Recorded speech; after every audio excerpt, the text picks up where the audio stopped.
നമസ്കാരം, JB ജംഗ്ഷനിലേക്ക് സ്വാഗതം. നമ്മുടെ അയൽപ്പക്കത്തെ പയ്യനായി 3 പതിറ്റാണ്ടായി തുടരുന്ന നമ്മുടെ സ്വന്തം മുകേഷുമായിട്ടുള്ള സംഭാഷണം ഈ എപ്പിസോഡിലും തുടരുകയാണ്. മുകേഷിൻ്റെ ഈ കോമ്പിനേഷൻ ഷോട്ടുകളെ കുറിച്ചൊക്കെ ഒരുപാട് പേർക്ക് വലിയ അഭിപ്രായമുണ്ട്. എന്താ കാരണം വെച്ചാൽ അവിടെ ഒന്ന് ഒരു പോസിറ്റീവ് എനർജി വൈബ് കൊടുക്കുന്നതിലൊക്കെ മുകേഷിൻ്റെ ഒരു സാന്നിധ്യം, പിന്നെ ആ ഒരു രംഗത്തെ കൊഴിപ്പിക്കുക. വേണമെങ്കിൽ നോക്കാം. ഹായ് മുകേഷ് ഏട്ടാ. മുകേഷ് ഏട്ടൻ്റെ അടുത്ത് ആദ്യം മുകേഷ് ഏട്ടനെ പറ്റി പറയുകയാണെങ്കിൽ, ഞാൻ ക്രോണിക് ബാച്ചിലറിൽ ഞാൻ ആദ്യമായിട്ട് ഒരു വലിയ പ്രോജക്റ്റിൻ്റെ ഭാഗമായത് മുകേഷ് ഏട്ടൻ്റെ നായികയായിട്ടാണ്. അന്ന് മുകേഷ് ഏട്ടൻ, എനിക്കന്ന് 15-16 വയസ്സുള്ളൂ. അപ്പോൾ അന്ന് മുകേഷ് ഏട്ടൻ പറഞ്ഞ ഒരു വാചകം എനിക്കിപ്പോഴും ഓർമ്മയുണ്ട്. മുകേഷ് ഏട്ടൻ പറഞ്ഞു, എൻ്റെ മനസ്സ് വളരെ ചെറുപ്പമായതുകൊണ്ടാണ് എനിക്ക് ചെറുപ്പം നായികമാരെ കിട്ടിക്കൊണ്ടിരിക്കുന്നതെന്ന് പറഞ്ഞിട്ട് ഞാനതിപ്പോഴും പറയാറുണ്ട് എൻ്റെ ഫ്രണ്ട്സിൻ്റെ അടുത്തൊക്കെ. മുകേഷ് ഏട്ടൻ ഫസ്റ്റ് എൻ്റെ അടുത്ത് ഇങ്ങനെയാണ് പറഞ്ഞതെന്ന് പറഞ്ഞിട്ട്. ഇപ്പം നമ്മൾ അറബി ഒട്ടകത്തിൽ ഒരുമിച്ച് വർക്ക് ചെയ്യുന്നുണ്ടായി. എനിക്ക് മുകേഷിൻ്റെ അടുത്ത് ചോദിക്കാനുള്ളത്, മുകേഷ് ഏട്ടൻ ഒരുപാട് സിനിമകളിൽ നായകനായിട്ട് അഭിനയിച്ചു, പിന്നെ ഉപനായകനായിട്ട് അഭിനയിച്ചു, ഒരുപാട് വേറെ മൾട്ടി സ്റ്റാർ മൂവീസിൽ അഭിനയിച്ചു. പക്ഷേ എത്ര നായകന്മാരുണ്ടെങ്കിലും എനിക്ക് തോന്നുന്നു മുകേഷ് ഏട്ടൻ എപ്പോഴും കുറച്ചൊന്ന് സ്കോർ ചെയ്ത് നിൽക്കാറുണ്ട്. അതൊരു പക്ഷേ സ്ക്രിപ്റ്റിലുള്ളതാണോ അതോ മുകേഷ് ഏട്ടൻ്റെ കയ്യിൽ നിന്ന് കോൺട്രിബ്യൂട്ട് ചെയ്തിട്ട് മുകേഷ് ഏട്ടൻ അങ്ങനെ ഒരു ഓവർ ഷാഡോ ചെയ്യുന്നതാണോ? ഇതാണ് എനിക്ക് മുകേഷ് ഏട്ടൻ്റെ അടുത്ത് ചോദിക്കാനുള്ളത്. കൈ നിട്ടിട്ടൊന്നും കയറി പിടിക്കുമെന്ന്. അതും ഈ ഒരു ഭാഗ്യത്തിനകത്ത് വിടുന്നതല്ല. നമുക്കങ്ങനെ ഒരാളിനെ മേളിക്കയറാനോ അല്ലെങ്കിൽ എൻ്റെ കഥാപാത്രം ഇങ്ങനെ മികച്ചു നിൽക്കാനോ ഒന്നും ചെയ്യാൻ പറ്റില്ല.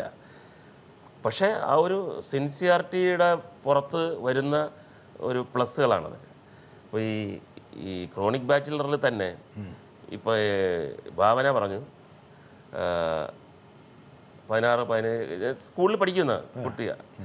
അപ്പം അവിടെ ഒരു സംസാരം വന്നു, ഇത് ശരിയാകുമോ, എൻ്റെ നായികയായിട്ട് ഇത്രയും ചെറിയൊരു പെൺകുട്ടി വന്നാൽ ശരിയാകുമോ? അപ്പോൾ ഞാൻ പറഞ്ഞു, എനിക്ക് കോൺഫിഡൻസ് ഉണ്ട്, സിദ്ദിഖിനുണ്ട്, പിന്നെ ബാക്കി നമുക്ക് നോക്കേണ്ട ആവശ്യമില്ല. പക്ഷേ ഇതിങ്ങനെ പറഞ്ഞതുകൊണ്ട് ഒരു ടെൻഷൻ ഉണ്ടായിരുന്നു. ആരെങ്കിലും ഒരാൾ ഒരു ചെറിയൊരു ബഹളം ഉണ്ടാക്കി കഴിഞ്ഞാൽ ശരിയായില്ലല്ലോ എന്ന് പറഞ്ഞു കഴിഞ്ഞാൽ, പക്ഷേ ആൾക്കാർ അതൊക്കെ മറക്കും എന്നുള്ളതാണ്. ചിലപ്പം ആദ്യത്തെ 2-3 ഷോട്ടിലൊക്കെ ചിലപ്പോൾ ഇങ്ങനെ തോന്നിയേക്കാം. പിന്നീട് കഥാപാത്രമായി കഴിയുമ്പോഴത്തേക്ക് അതിൻ്റെ കാരണം എന്നറിയോ മുകേഷേ, ഞാനിങ്ങനെ ഇങ്ങോട്ട് ട്രിവാൻഡ്രത്ത് വരുന്ന സമയത്ത് ഞാൻ ഒരാളോട് പറഞ്ഞിങ്ങനെ ഇൻ്റർവ്യൂ മുകേഷിൻ്റെ ഉണ്ട് എന്ന്. 10-35 വയസ്സായിട്ടുണ്ടാവില്ലേ അയാൾക്ക്? പെട്ടെന്ന് അല്ലല്ലോ അയാൾക്ക് 10 പറയുന്നില്ല ബാക്കി. അല്ല, അത് പറയുന്നതിനകത്തൊന്നും തെറ്റില്ല. നമ്മൾ നേരത്തെ പറഞ്ഞ കണക്ക് നമ്മൾ ആ പ്രായമല്ലല്ലോ, നമ്മുടെ കയ്യിലിരിപ്പ് തന്നെയാണല്ലോ. ഈ ഭാവന അന്ന് അഭിനയിക്കാൻ വന്നപ്പം, അറബി ഒട്ടകത്തിന് അഭിനയിക്കാൻ വന്നപ്പോഴത്തേക്ക് പ്രിയൻ്റെ അടുത്ത് ഭാവന പറഞ്ഞു, റോള് അതൊന്നും റേറ്റും റോളും ഒന്നും ഞാൻ കാര്യമാക്കുന്നില്ല. 10-35 ദിവസം മുകേഷ് ഏട്ടനും ലാലേട്ടനും ഒക്കെ ആയിട്ട് ഇവിടെ തമാശ പറഞ്ഞ് സന്തോഷമായിട്ട് ഇരിക്കാവില്ല, അതിനാണ് ഞാൻ വന്നതെന്ന് പറഞ്ഞു. അപ്പോൾ അവർക്കെല്ലാം അങ്ങനെയുള്ള മുകേഷ് ഇഷ്ടപ്പെട്ട ഏറ്റവും നല്ല സിനിമയാണെന്ന് ചോദിച്ചാൽ മുകേഷ് പറയാൻ പോകുന്ന മറുപടി എന്തായിരിക്കും? അല്ല, ഒരുപാട് സിനിമകൾ എനിക്ക് മുകേഷിൻ്റെ സ്വഭാവം വെച്ച് പറയുന്നത് അറിയാം. 2020 എന്ന് പറയും. 2020 എന്ന് പറഞ്ഞാൽ ആ സിനിമ എല്ലാവരും ഉണ്ടല്ലോ. അല്ല,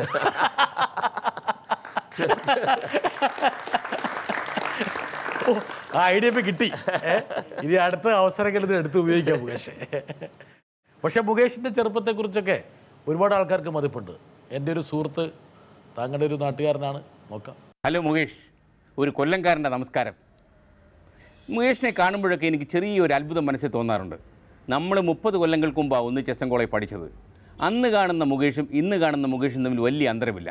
ആകൃതിയിലും പ്രകൃതിയിലും സ്വഭാവത്തിലും ശരീരഭാഷയിലും ഒക്കെ തന്നെ നല്ല പെൺപിള്ളേരെ കമ്പനി അടിക്കുന്നുണ്ടെന്ന് തോന്നുന്നു. എന്തായാലും ആ രഹസ്യം നാട്ടുകാരൊന്ന് പറഞ്ഞേക്ക്.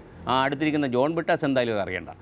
പക്ഷെ പുള്ളി അതിൻ്റെ കാരണം പറഞ്ഞല്ലോ. ഇപ്പോൾ ചോദ്യത്തിൽ തന്നെ കാര്യം പറഞ്ഞു പുള്ളി. അല്ല, ശ്രീകണ്ഠൻ നായരും അതേപോലെ തന്നെ ഇരിപ്പുണ്ട്. ഇനി നമുക്ക് ശ്രീകണ്ഠൻ നായരുടെ ഫോർമുല വെച്ചൊന്ന് മുന്നോട്ട് പോവാം. ചിലപ്പം ഇനിയും ചെറുപ്പമാകും. അതായിരിക്കും കുറച്ചുകൂടെ. അല്ല മുകേഷ്, ഈ മനസ്സിൻ്റെ ചെറുപ്പമാണ് ഏറ്റവും പ്രധാനപ്പെട്ട ചെറുപ്പം.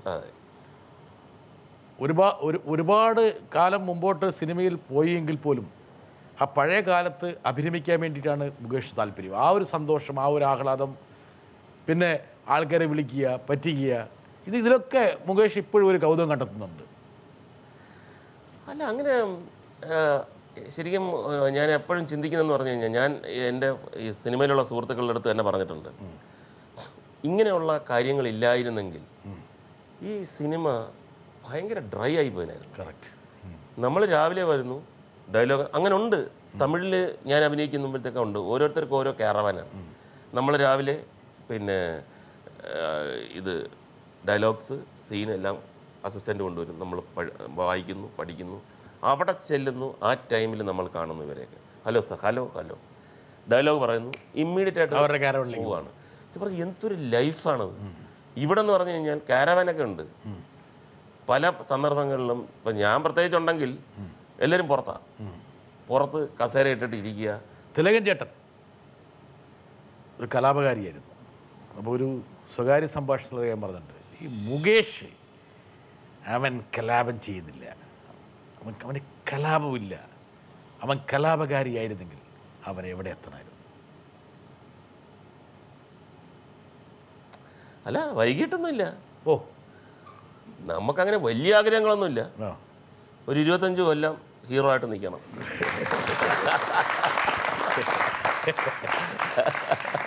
പക്ഷെ മുകേഷ് ഇപ്പോൾ ഈ നവതരംഗ സിനിമകളൊക്കെ വന്നിങ്ങനെ അടിച്ചുകൊണ്ടിരിക്കുകയാണ്. അതെ, ആ ന്യൂ ജനറേഷൻ കാര്യമില്ല പോക്കാ. അതൊരു ശരിക്കും പറഞ്ഞു കഴിഞ്ഞാൽ അവരെല്ലാം പോകുന്നല്ല, തട്ടിപ്പ് പ്രസ്ഥാനമാണോ? ആ തട്ടിപ്പ് പോയിട്ട് ഇവരെല്ലാവരും ശരിക്കുള്ള കാര്യങ്ങൾ മനസ്സിലാക്കിയിട്ട് ഇവരെല്ലാവരും ഇവിടെ തന്നെ. അപ്പോൾ ഇപ്പോൾ അവർക്ക് ശരിക്കുള്ള കാര്യം മനസ്സിലായിട്ടില്ല. ഇവരെന്തോ ഒരു തെറ്റിദ്ധാരണയിൽ കിടക്കുകയാണെന്നാണ് എനിക്ക് തോന്നുന്നത്. പക്ഷേ എല്ലാവരും കഴിവുള്ളവരാണ്, അർപ്പണമുണ്ട്, എല്ലാം ഉണ്ട്. ശരി, പക്ഷേ ഇപ്പോൾ ഈ കാണിക്കുന്ന കോപ്രായങ്ങളൊക്കെ അവസാനിക്കും. അത് തീർച്ചയായിട്ടും അവസാനിച്ചേ പറ്റും. അത് കോപ്രായങ്ങളാണെന്ന് ആർക്കും അറിഞ്ഞൂടാത്തത്. അത് എങ്ങനെയോ നേരത്തെ പറഞ്ഞ പോലെ എങ്ങനെയോ 1-2 എണ്ണം വിജയിച്ചു. അപ്പോൾ ഇതാണ് അതിൻ്റെ ഫോർമുല. അതൊക്കെ ഒരു ഇൻസെക്യൂരിറ്റിനെസ് ആണ് എനിക്ക് പെട്ടെന്ന് തോന്നുന്നത്. എങ്ങനെയെങ്കിലും ഇതൊന്നുമല്ല, നമ്മളെ മലയാള സിനിമയും ഇതല്ല. എനിക്ക് നല്ലപോലെ അറിയാം. ഒരു പ്രാവശ്യം മദ്രാസിൽ വെച്ചിട്ട് മോഹൻലാൽ ഒരു ഗിൽറ്റ് പോലത്തെ ഡ്രസ്സൊക്കെ ഇട്ടിട്ട്, വർഷങ്ങൾക്ക് മുമ്പാണ്, ഗിൽറ്റ് പോലത്തെ ഒരു ഡ്രസ്സൊക്കെ ഇട്ടിട്ട് ഇങ്ങനെയാണ് അഭിനയിക്കുന്നത്. അപ്പോൾ തെലുങ്കിലുള്ള 2-3 നടന്മാർ ഹീറോസാണ്. ആ സെറ്റിൽ വന്നിട്ട് മോഹൻലാലിനെ വഴക്ക് പറയുന്നു, സാർ നിങ്ങളിങ്ങനെ നല്ല സിനിമയിലും നല്ല അഭിനയവും ജീവിതവും നാടുമായിട്ടൊക്കെ ഉള്ള സംസ്കാരമായിട്ടുള്ള സിനിമകളാണ്, അതാണ് നിങ്ങളുടെ പടം നമ്മൾ കാണുന്നത്. ഞങ്ങളൊക്കെ ഇതെന്തായാലും നശിച്ച് ഇങ്ങനെയൊക്കെ ഡ്രസ്സ് ഇട്ടിട്ട് നിങ്ങളിത് ചെയ്യരുത് എന്ന് പറഞ്ഞപ്പോഴത്തേക്ക് ഞാൻ പറഞ്ഞു, ഇത് ഡ്രീമിൽ തെലുങ്ക് സിനിമ അഭിനയിക്കുന്നതായിട്ടുള്ളൊരു ഡ്രീമാണ്, അതുകൊണ്ടാണ് ഈ ഡ്രസ്സ് ഇട്ടത്. അങ്ങനെയാണെങ്കിൽ കുഴപ്പമില്ല. കാര്യം അപ്പം പുറത്തുള്ള ആൾക്കാരൊക്കെ ചിന്തിക്കുന്നതും നമ്മളെ കാണുന്നതും ഒക്കെ തന്നെ. ഇവിടെ പ്രകാശ് രാജൻ്റെ അടുത്ത് ഒരു പ്രാവശ്യം ചോദിച്ചിട്ടുണ്ട്. പ്രകാശ് രാജൻ്റെ കൂടെ ഒരു സിനിമ അഭിനയിച്ചു വർഷങ്ങൾക്ക് മുമ്പ്. ഒരാൾ വന്ന് അഭിനയിച്ച് 2-3 പ്രാവശ്യം തെറ്റിച്ച്. അപ്പോൾ പ്രകാശ് രാജൻ്റെ അടുത്ത് ചോദിക്കുന്നു, ഇയാളെ എങ്ങനെ ഇത്രയും കൃത്യമായിട്ട് കൊണ്ടുവന്നു ഈ തെറ്റിക്കുന്ന ആളിനെ? ഞാൻ പറഞ്ഞാൽ അത് ചിലരൊക്കെ അത് കേരളത്തിലെല്ലാവരും അഭിനയിക്കില്ലേ. അപ്പോൾ അദ്ദേഹം വിചാരിച്ചിരിക്കുന്നതെന്ന് പറഞ്ഞാൽ കേരളത്തിലെല്ലാവരും ആക്ടേഴ്സാണ്. അതെ, മലയാളികൾ മുഴുവൻ ആക്ടേഴ്സാണ്, എല്ലാവരും കലാകാരനാണ്, നാച്ചുറലാണ്. അപ്പോൾ അങ്ങനെയൊക്കെയുള്ള അത് സത്യമാണ്. അപ്പോൾ അതിനകത്തുനിന്ന് എന്തെങ്കിലുമൊക്കെ വേർതിരിഞ്ഞ് പോയിട്ടുണ്ടെങ്കിൽ അതെല്ലാം കലങ്ങി തെളിഞ്ഞ് ക്ലിയർ ആയേ പറ്റും. സാധാരണ ഇതിൽ മുകേഷിൽ നിന്ന് പ്രതീക്ഷിക്കാത്ത തരത്തിലുള്ളൊരു തലമാണിപ്പോൾ. വളരെ സ്ട്രോങ് ആയ ഒരു സ്റ്റേറ്റ്മെൻറ്റാണ്. അതെ, അത് സത്യമാണത്. അത് സത്യമാണ്. അത് എനിക്ക് അത്ഭുതമെന്ന് പറഞ്ഞാൽ സിനിമ പോട്ടെ, സിനിമ കണ്ടിട്ട് ഈ ടെക്നീഷ്യൻസും അഭിനയിക്കുന്നവരെ ഒന്നും ഇല്ലല്ലോ, സ്ഥലത്തില്ലല്ലോ, സിനിമയിലൊന്നും ചെയ്യാനൊക്കത്തില്ലല്ലോ, സ്ക്രീനിൽ ഒന്നും ചെയ്യാനൊക്കത്തില്ലല്ലോ. ഒരു നാടകം കാണാൻ പോയി ഞാൻ ഈ അടുത്ത കാലത്ത്. നാടകത്തിലപ്പോൾ എൻ്റെ കൂടെ കുറേ ലൈവല്ലയോ, അപ്പം പിന്നെ കുറേ ഫാമിലിയോ അവരൊക്കെ ഇരുന്നിട്ട് കണ്ടുകൊണ്ടിരിക്കുന്നു. ആ നാടകം വളരെ ഇൻട്രസ്റ്റിംഗ് ആയിട്ട് വന്നു. പെൺകുട്ടികൾ കൈയടിക്കുന്നു, അച്ഛനും അമ്മയും ചിരിക്കുന്നു, കൈയടിക്കുന്നു. പെട്ടെന്ന് അതിഗംഭീരമായ അശ്ലീലത്തിലേക്ക് വഴുതി മാറി. കാര്യം ന്യൂ ജനറേഷൻ ഇത് വേണം.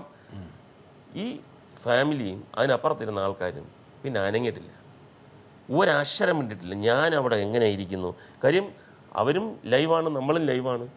അപ്പം അതെല്ലാം മാറി തന്നെ വേണം. കാര്യം എന്ന് പറഞ്ഞാൽ ഇനി പേടിച്ചിട്ട് വേണ്ട നമ്മൾ ഒറ്റയ്ക്ക് പോയി കാണാം എന്ന് പറയുന്ന ഫാമിലിയൊക്കെ ഭയങ്കരമായിട്ട്. ഒരുപക്ഷെ ന്യൂ ജനറേഷൻ സിനിമയുടെ ആ ഒരു പരിപ്രേക്ഷ്യത്തിലേക്ക് മുകേഷിന് പ്രവേശിക്കാൻ കഴിയാത്തതിൻ്റെ ഒരു കുശുമ്പ് കൊണ്ടാണ് ഇങ്ങനെ പറയുന്നത്. ആരെങ്കിലും പറഞ്ഞാലോ? ഇല്ല, പ്രവേശിക്കുന്നുണ്ടല്ലോ.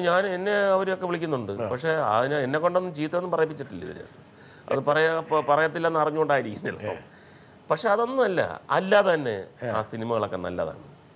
ഇതൊന്നും ഇല്ലാതെ തന്നെ പിന്നെന്തിനിത് എന്നുള്ള ഒരു തിരിച്ചറിവാണ് വേണ്ടത്. സിനിമയിൽ മുകേഷ് വേറൊരു മേഖലയിലേക്ക് പ്രവേശിച്ചു. അവിടെ മുകേഷിനൊരു വൈദഗ്ധ്യം തെളിയുകയും ചെയ്തു. നിർമ്മാണം. അതെ. ഇതിലാരാണ് അഗ്രഗണ്യൻ? ശ്രീനിവാസനാണോ മുകേഷാണോ? രണ്ടുപേരും അഗ്രഗണ്യന്മാരല്ല എന്നുള്ളതാണ്. രണ്ടുപേരും പക്ഷെ കണക്കൂട്ടൽ പഴച്ചില്ല. കാര്യം ഒരു ബേസിക് ആയിട്ടുള്ള ഇപ്പം ആദ്യം കഥ പറയുമ്പോൾ എന്ന് പറഞ്ഞ സിനിമ ഒരിക്കലും നമ്മൾ പ്രൊഡ്യൂസ് ചെയ്യുമെന്ന് വിചാരിച്ചെന്നല്ല. ഇതിൻ്റെ കഥ ശ്രീനിവാസൻ എന്നോട് പറഞ്ഞപ്പം അപ്പോൾ തന്നെ ഞാൻ ശ്രീനിയുടെ ചോദിച്ചു, ഇതൊരു സൗഹൃദത്തിൻ്റെ കഥ, ഇത് മമ്മൂക്ക അടുത്ത് പറഞ്ഞപ്പോഴത്തേക്ക് മമ്മൂക്ക ഭയങ്കരമായിട്ട് ഇഷ്ടപ്പെട്ടു. ഇത് അങ്ങനെ വലിയൊരു സംഭവമില്ലാതെ നമുക്ക് പ്രൊഡ്യൂസ് ചെയ്തൂടെ? കാര്യം ലാഭമൊന്നും നോക്കണ്ട, പക്ഷെ ഒരു അസറ്റല്ലേ എന്ന് വെച്ചു. അപ്പോൾ ശ്രീനിവാസൻ പറഞ്ഞു, അങ്ങനെയാണെങ്കിൽ നമ്മളുടെ ഒരു രൂപ ചിലവാക്കാൻ പാടില്ല, അത് നീ എനിക്ക് ഉറപ്പ് തരണം. നമ്മളത് വിറ്റ് ചിലവാക്കേണ്ട ആവശ്യമില്ല. മമ്മൂക്കായ്ക്ക് പൈസ കൊടുത്തില്ലല്ലേ? പൈസ വാങ്ങിയില്ല. വാങ്ങുവാണ് അവൻ എനിക്ക് തരാൻ പോകുന്ന ഇത്രയായിരിക്കും. എനിക്കറിയാം, അങ്ങനെ തന്നെ ഞാൻ പറ്റിക്കപ്പെടുന്നില്ല. അല്ല, അതിനെപ്പറ്റി എനിക്ക് അറിഞ്ഞൂടാ. പക്ഷെ വാങ്ങിയില്ല.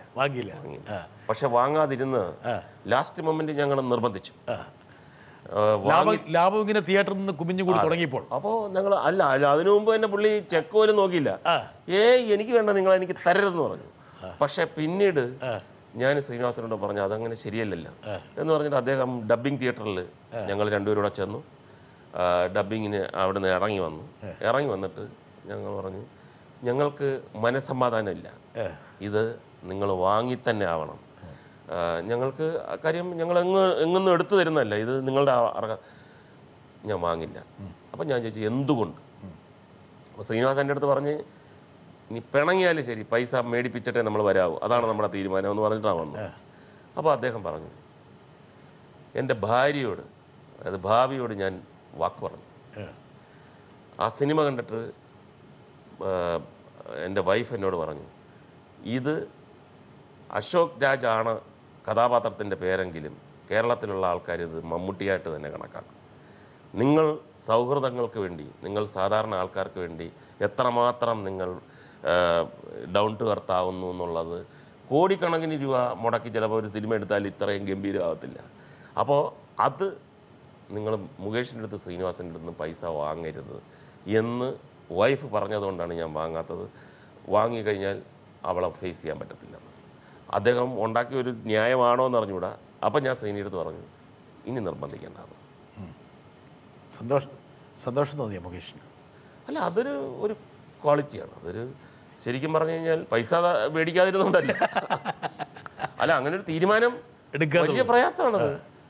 ലക്ഷക്കണക്കിന് രൂപ വൈഫ് പറഞ്ഞു എന്ന് പറഞ്ഞിട്ട്. ഞാനിതൊരു രഹസ്യം ചോദിച്ചോട്ടെ, എത്ര രൂപ കൊടുക്കാനായിരുന്നു പരിപാടി? എനിക്ക് തന്നെ അറിഞ്ഞൂടാ, വലിയ എമൗണ്ട്.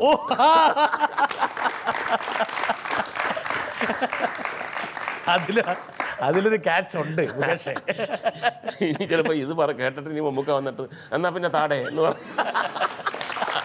അല്ല, ഇനി മമ്മൂക്ക പറയാൻ പോകുന്നത് വെച്ചാൽ, നീ എന്ത് പണിയാണ് മുകേഷെ കാണിച്ചത്? ഈ ഇന്റർവ്യൂ വീട്ടിലിരുന്ന് ഭാര്യ കണ്ടു, അവള് പറഞ്ഞ നീ മേടിച്ചോളാം. അപ്പൊ നമ്മള് പ്ലേറ്റ് മാറ്റും. കേക്കാൻ വയ്യ ഹലോ.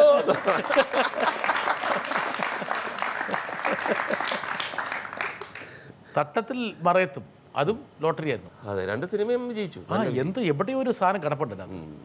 ഒരുപക്ഷെ കേരളത്തിലെ ഏറ്റവും വലിയ പ്രൊഡക്ഷൻ ഹൗസായിട്ട് വേണമെങ്കിൽ നിങ്ങൾക്ക് എമർജ് ചെയ്യാം. അല്ല, അതിനകത്തും ഈ ത്രൈവ് ഇല്ല കേട്ടോ. ഇല്ല. ഞാൻ കുറേ ത്രൈവൊക്കെ നോക്കി. അദ്ദേഹം അത് ശരിയാത്തില്ല, ഉള്ള പേര് കൊണ്ട് കളയും, ഇങ്ങനെയൊക്കെ കുറേ ന്യായങ്ങൾ പറഞ്ഞിട്ട്. പക്ഷേ അത് നല്ലത് തന്നെയാണ്, അതൊക്കെ നമുക്ക് സന്തോഷമാണ്. കാര്യം പുള്ളി അത്രയും സിൻസിയറായിട്ട് ഇതിനകത്ത് ഇടപെടുന്നുണ്ടല്ലോ. പക്ഷേ പടം എടുക്കും. അടുത്ത സിനിമ ഏതാണ്? ഒന്നും ആയിട്ടില്ല. പയ്യെ മതിയല്ലേ? 2-3 പേർക്കൊക്കെ അഡ്വാൻസ് ഒക്കെ കൊടുത്തു. നമുക്ക് ചെറുപ്പമല്ലേ, ഇനി സമയം ഒരുപാടുണ്ട്. ഇനി കിടക്കുകയില്ല.